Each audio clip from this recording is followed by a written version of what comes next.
हमारे नौजवान भाई जुटे हुए हैं, आप सब पर ही देश का भविष्य टिका हुआ है। हाय ये चिड़िया हमारा सोनवा के देश में कहाँ मिल गांधी गीता जी के उपदेश में पहले के लोग पढ़ावत रहे नालंदा। हमारा बिहार किसी से कम नहीं है साहेब। नहीं मेरे नौजवान भाई लोग, हमारे बिहार के नाम पर भारत देश का नाम है।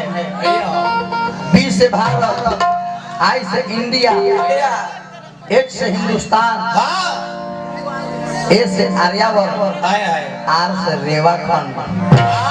हमारे बिहार के नाम पर हमारे पूरा देश का नाम है और हमारे बिहार के नाम पर पूरा दुनिया का जो नेटवर्क है वो भी मेरे बिहार के नाम पर है। जैसे बी से BSNL, आई से आइडिया, एच से हॉट, ए से एयरटेल, आर से रिलायंस।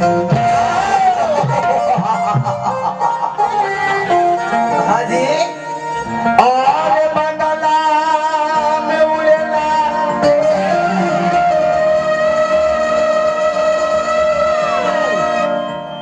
बढ़ जाएगा जो लोग पीछे उधर खड़ी आप सब है, बैठ जाइए आप सब जगह बढ़ जाएगा ये लोग, अच्छा लगे।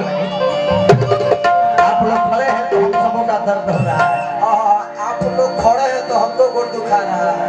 ये एक रिकॉर्ड में जाते हड्डी है। आज बंगला में उड़ेला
Thank